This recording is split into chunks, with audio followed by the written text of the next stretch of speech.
coming from warmer climates? What's your bet? Well, I hope they're coming from warmer climates because it is freezing in DC. Yeah, in I know Minnesota too. yeah. I also wonder if they're dialing in from work or if they own their own business so they have the flexibility to do this during the day. Now I'm fascinated by these four individuals. Yeah, so you guys write us, let us know a little something about you. We want to make sure that we engage you and that we're answering your questions, and we want you to be a part of the conversation. So write us. Yeah. Tell us if you need to get unstuck or if you are in the process of moving from a side hustle to a main hustle, because that's what we do around here. So we know you're in the right place. Yes. And today, Angel, we're talking about Procrastination. procrastination. Yes. Do you Uh, procrastinate? I'm not a big procrastinator. Like, you know this. Like, I'm very much, if I know something needs to get done, I want to get it done so I can do the things that I really want to do.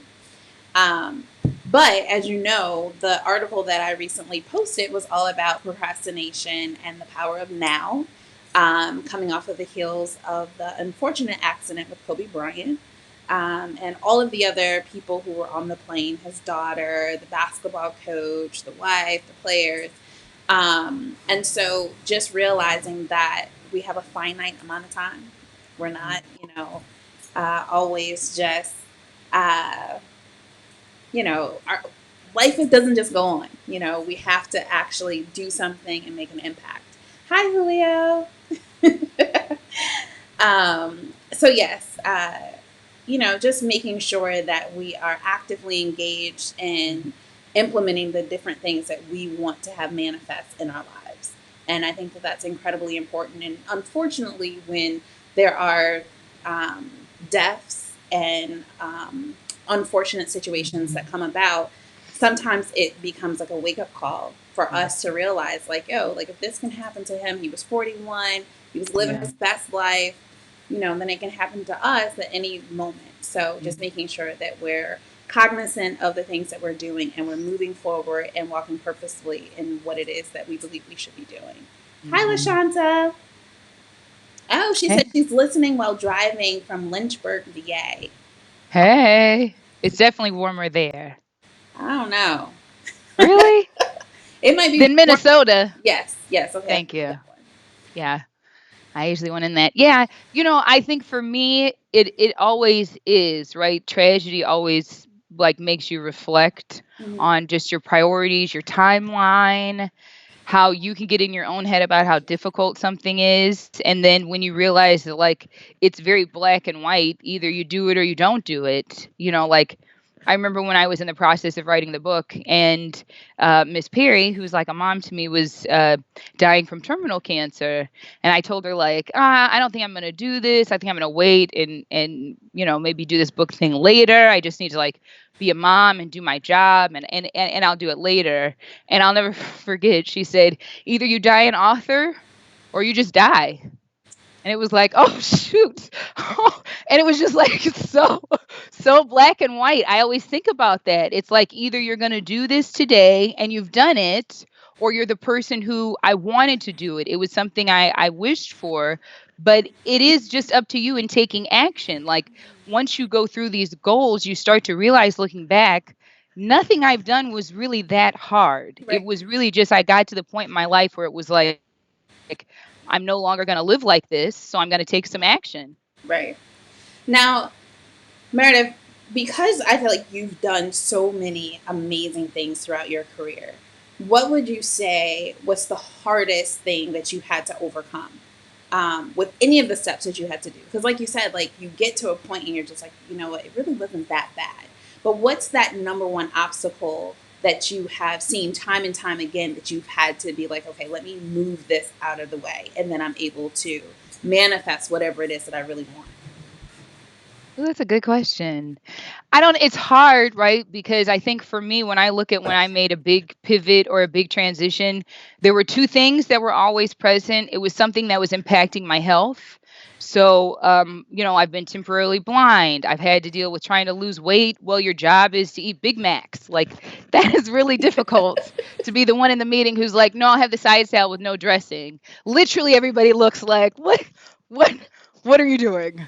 And so those things where you have to see yourself differently than who you were yesterday, and there's that gap between when you've made a decision to change and when you actually start to see the results.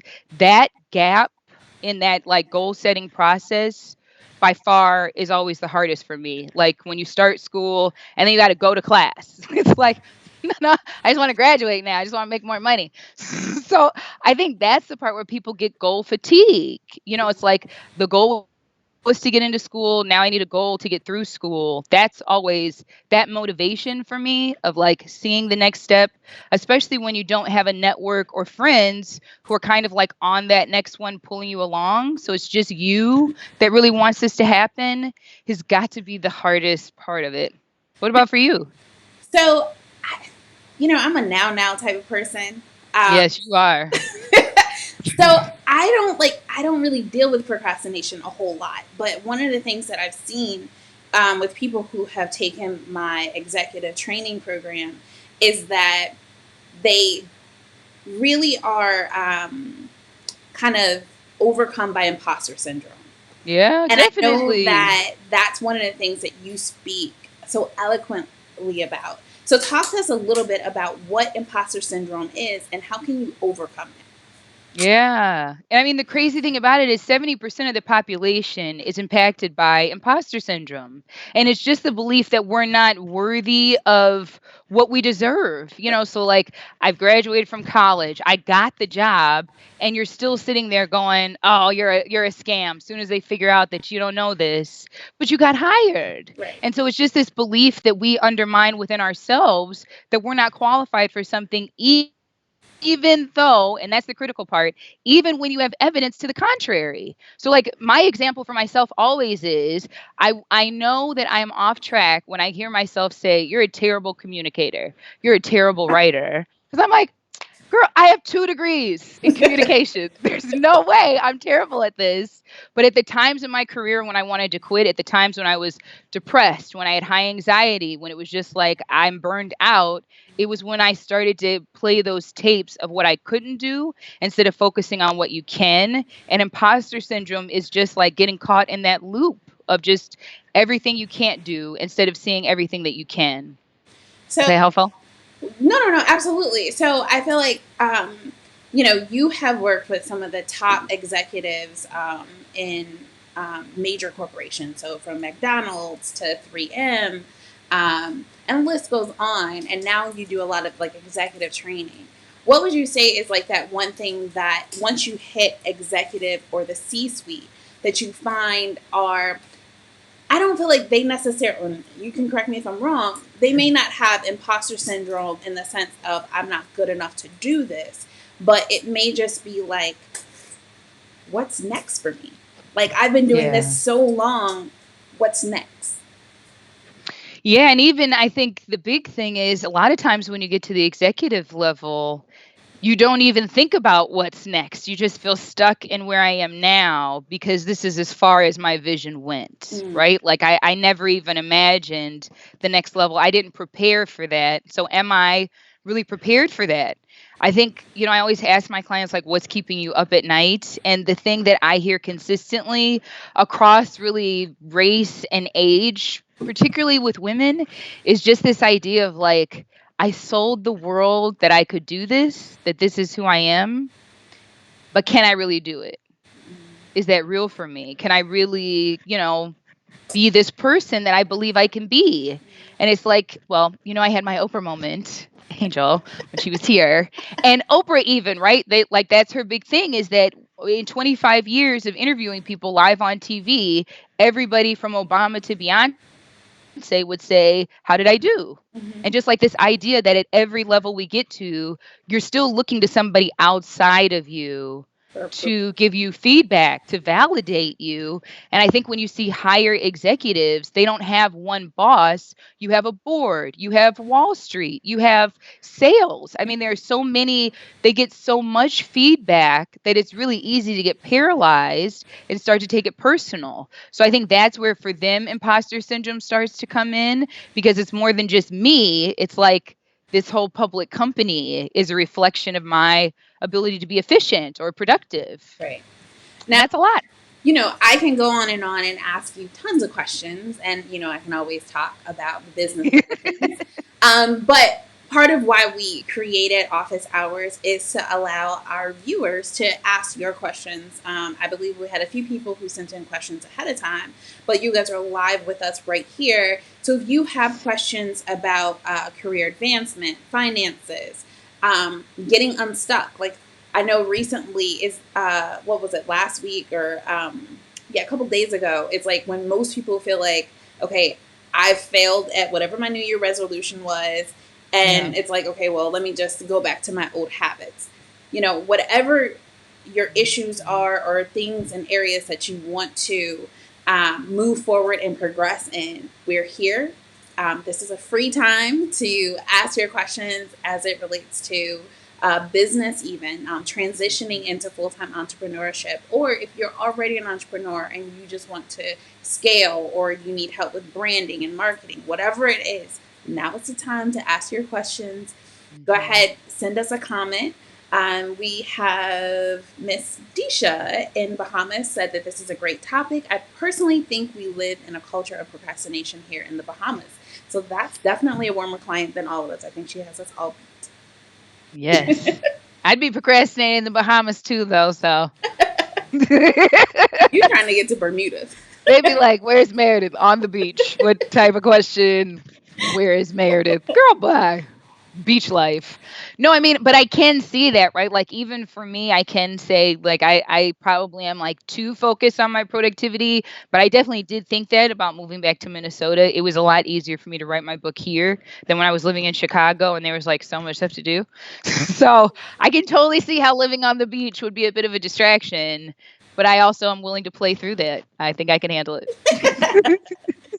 Now, Meredith, did we have any people write in to us by way of our newsletter? Do you want to tell people how they can connect with us and get future broadcasts through our newsletter? Yes. So if you're watching this on Facebook Live, then if you like it and follow the page, then you can just direct message us with questions, make it super easy, or you can drop us an email at events@visibilitymatters.us and you can send that to either Angel or myself anytime and we'll just save it for the next episode. We're also both on LinkedIn. So you can feel free to drop us one. And Angel, I do have a question that came in since the last episode. You want me to give it to you now? Yes, ma'am. Okay. So the question was, hold on, let me pull it up so I can get the name right. Because we did get the rights to use her name. So this question came in from Bernadette, and Bernadette has had a successful career but recently transitioned into real estate. And while she has been able to get all of the certifications, she's starting to wonder if she made the right decision because it's really hard to get clients. And what she used to do, she knows she did really well. And so her question is really directed at Angel. It is, how do you know if you've made the right decision? And when is it ever time to make a different decision? That's such a hard question. Um, because I feel like you typically, I think everybody goes through a phase of like, what the F am I doing? And why did I decide to go in this direction? Um, I feel like when you are collecting a paycheck, it's easy. And it's Mhm. rare, I think, that you have those conflicting conversations with yourself. Because Mhm. you're going to get paid. And it's like, oh, this is why I did it. Every 2 weeks or every month, whenever you get that check, you're like, oh, this is why I'm here. Okay, Right. until the next time. But when you're in business, I remember somebody once said, you only eat what you kill. Mhm. And so you are constantly grinding. You are constantly, trying to figure out like, is this really what I'm supposed to be doing? Um, as Meredith, as you stated earlier, like, people get off the stage with Oprah, whether it's Beyonce or Madonna, they're gonna say, well, how did I do? Right? Yeah. You still care about the perception of other people and making sure that, you're doing the right thing, that you're giving it your absolute best. Mhm. When you're transitioning into a totally different marketplace, I feel like it has to be something that you're passionate about. If Mhm. you don't love what you do, if you are only doing it because you're like, yo, I know I can make a whole lot of money from this, I think it's going to be a whole lot harder to be sustainable in that industry. You really have to love what you do as a business owner, in my opinion, unless you're Yes. not doing the work. If you are just Yes. structuring the business and you have other people who are going to execute it, then by all means, you're more so an investor behind the business. But if Yes. you're actively engaged in the work that you're doing, there are going to be nights that you are lonely. There are going to be nights that you are up until 5 o'clock in the morning, and then you got to get up, get kids off to school, and whatever else. Yes. You will still have to be able to function. And the Yes. things that can, the Yes. only thing that Yes. keeps you going is that love for whatever it is. Yes. And so if real estate, if you're passionate about it and you actually like, you will wake up in the middle of the night and there's a level of conviction like, yo, I got to do this. Like, I want to knock this out. Then I would say stick with it, right? I would say that you are definitely on a path of fulfilling something that makes you feel good. But if it's something that, like I said, it's just for a paycheck, it's just to get you out of whatever situation you were in before, I would say evaluate why. Always Yeah. have a clear cut understanding of why you are doing something. Your why will always carry you through when you feel as though there's nothing left. Because there are going to be times where clients don't pay on time, things are going to bounce, you're going to have bills piling up, whatever that situation looks like. You have to understand, like, I am doing this because this is my purpose. I am doing this because it makes Yeah. me feel fulfilled. And I am doing this because I love helping other people, whatever it is that you enjoy doing. So I would say start with, like, clearly outlining why you're doing it, how it makes you feel, and what would life be like if you weren't doing it. Because if you could see yourself doing a million other things, then it might just be something that you're just like, let me try this. For me, Yeah. I couldn't imagine not doing the things that I do.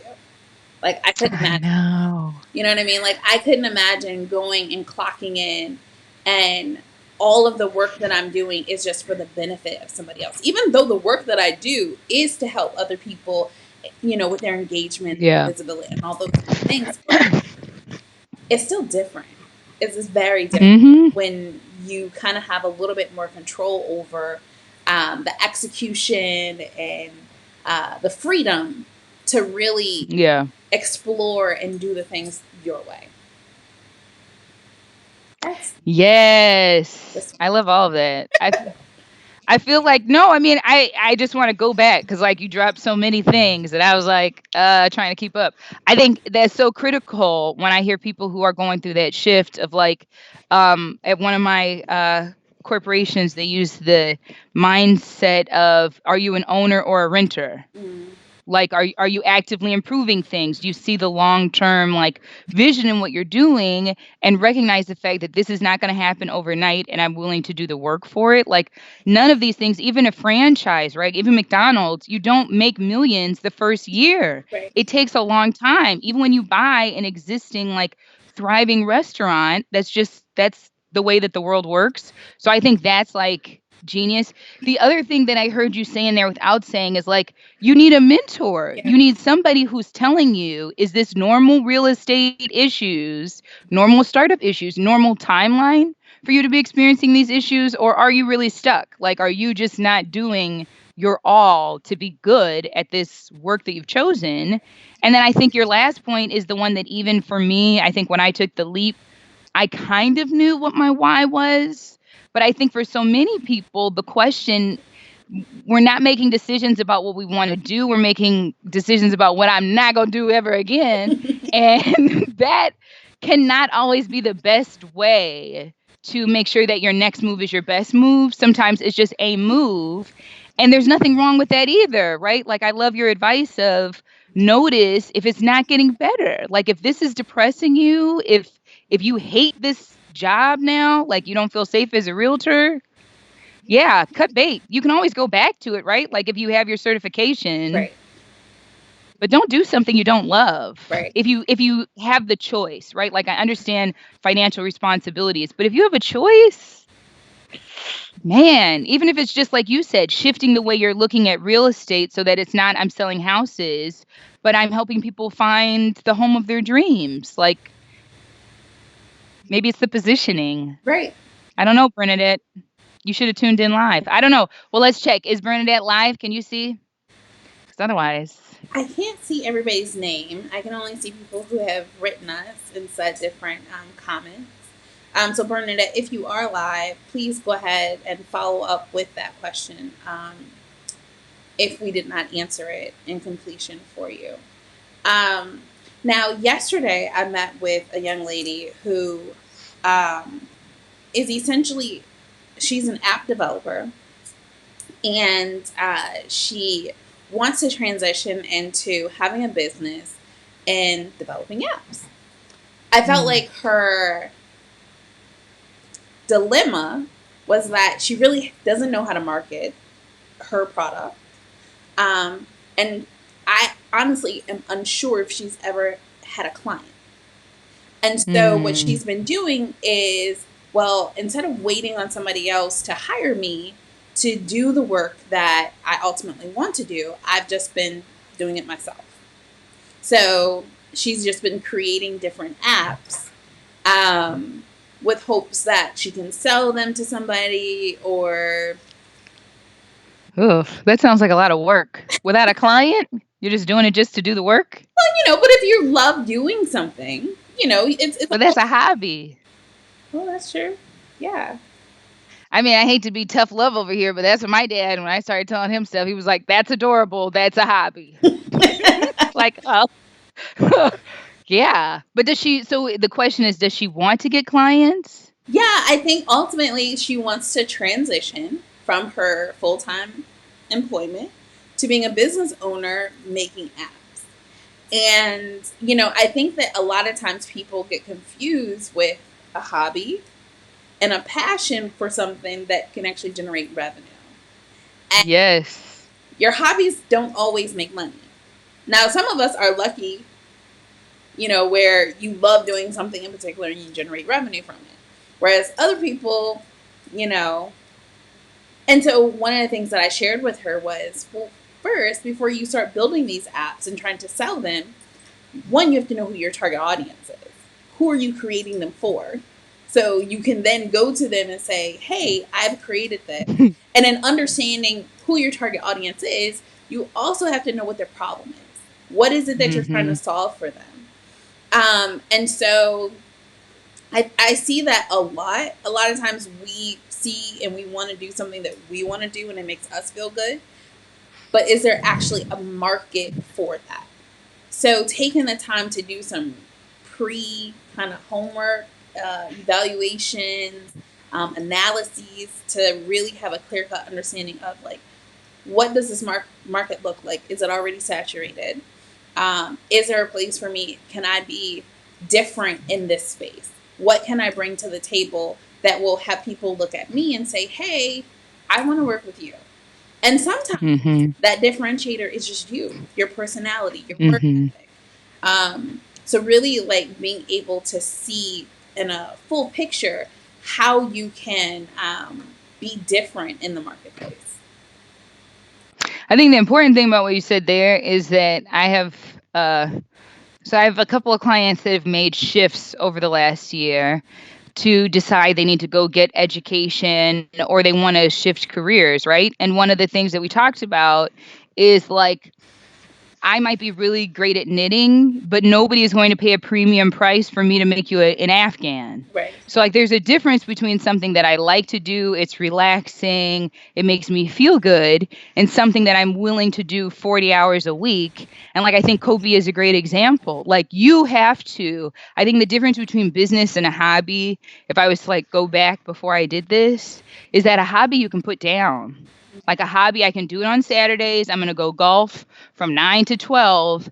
But correct me if I'm wrong, like entrepreneurship, I don't know how you put this thing down. Like this is a lifelong, we in this now. Like we Locked and here. I mean, loaded. it's an identity, Right. right? Like it's a whole thing. And I think, like you said, if you're not that passionate that you can become your business without being swallowed by your business, it's going to be rough. Yeah. And it's so funny because I want to share like a personal conversation that you and I had. It Uh-oh. was about me, so Which one is it? it was Oh, about me. It was about me, so we can share it. Um, so you're one, not my pre-interview angel. all right. So one of the things that I feel like uh, I myself have dealt with is, and I know other people deal with this, is knowing that you are enough. And I think this goes along with what Bernadette's question was. Like, how do you know that you're doing what you're supposed to be doing and on that right path?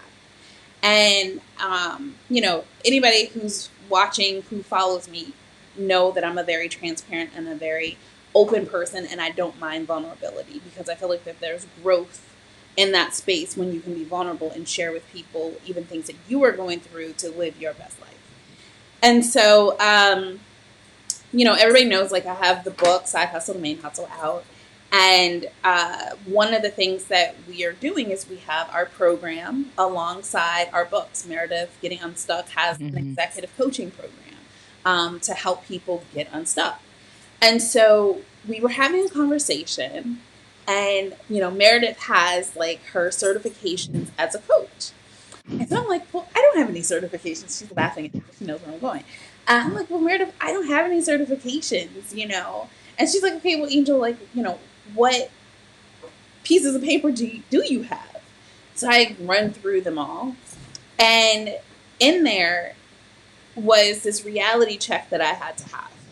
That sometimes we are spinning our wheels because we're afraid to step out there and just do the work. And sometimes we have to really look at who we are full circle and understand, like, yo, like, I'm amazing with what I already have. I have plenty of certificates, I have plenty of degrees and all that. Why do I need to get a certification and validation from somebody to say, okay, now you have permission to go coach?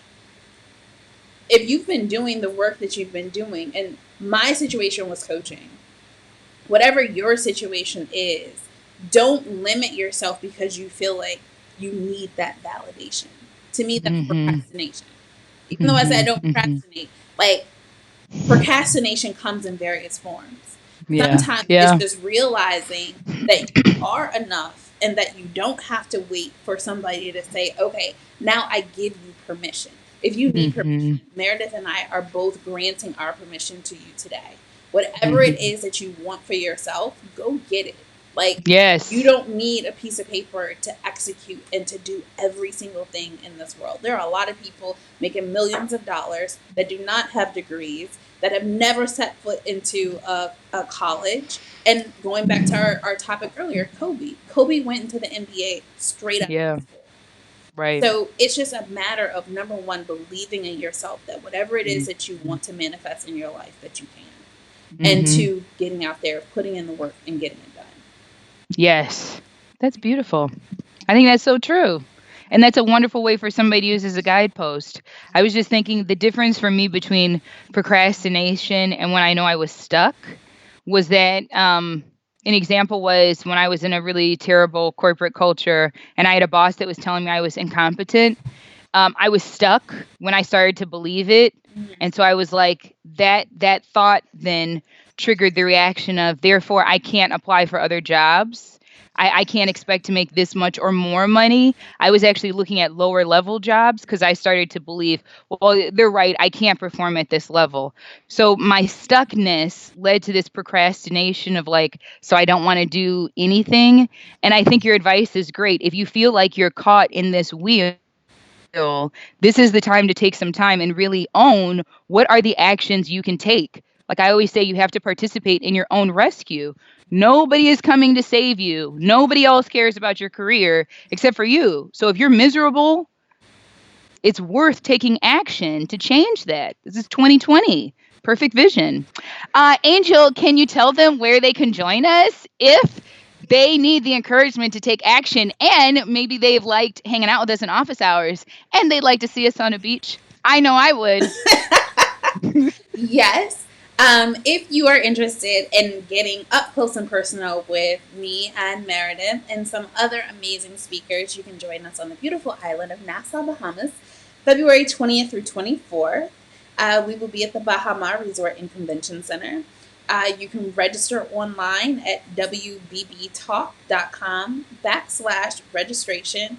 And there are all of the details with the agenda, all of the speakers, And the conference is called Vision 2020, using scripture to propel you to new dimensions. And when I say we have a phenomenal lineup of speakers, I mean it's rock star status. Meredith is going to Yes. blow us away. I cannot wait for Meredith to hit the stage. And this will be our breaking news. And Meredith, I haven't even shared this with you.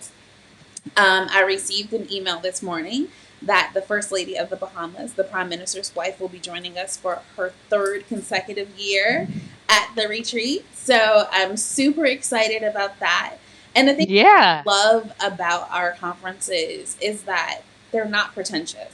Like Yeah. you get a chance to, you want to talk to the First Lady? Okay, go up. She's chill. Like, and she's our soror.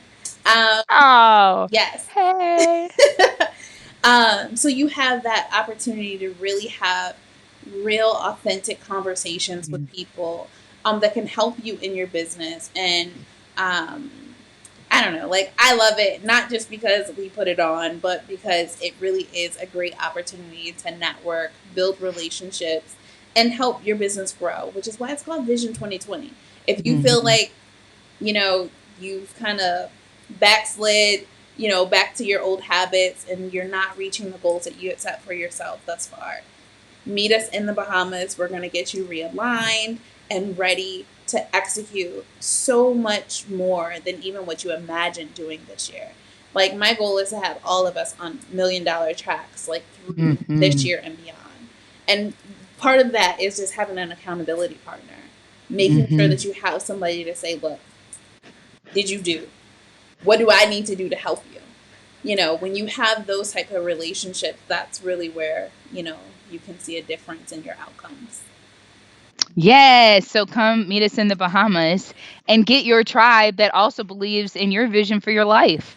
Like, I feel like that's something, I think we were talking about it before, just how that's a real differentiator between people who are able to be successful in setting goals and breaking through to the next level is you have to have people on the other side who are willing to mentor you and help you overcome all of these steps that you don't know how to take. And if I can say from somebody who's known Angel for almost 20 years, which is ridiculous, but No, one of Angel's superpowers, I yeah, was well, gonna I say it's mean, been like, well, yeah, 2016 September, 20 years. years. No, 20. It'll be 20 in September. Oh, yeah, from when we got there, Yeah. freshman year. Yes, anywho, got sidetracked.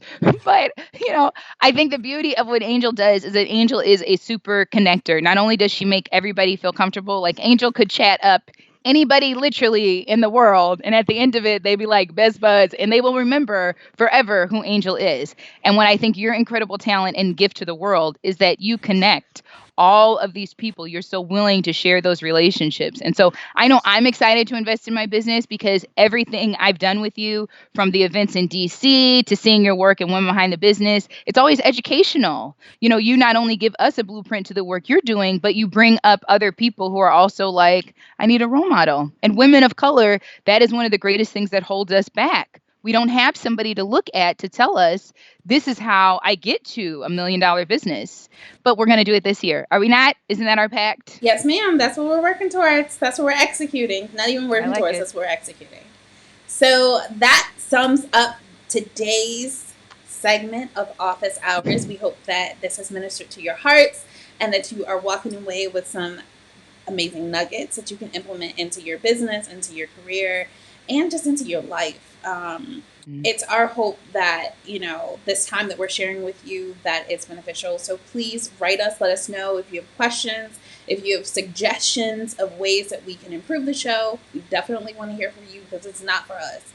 Trust me, we have enough work to do. This is not for us. This is definitely for you, and we want to make this worth your time, worth our time. And we need you and we need your feedback so we know that we are hitting our mark.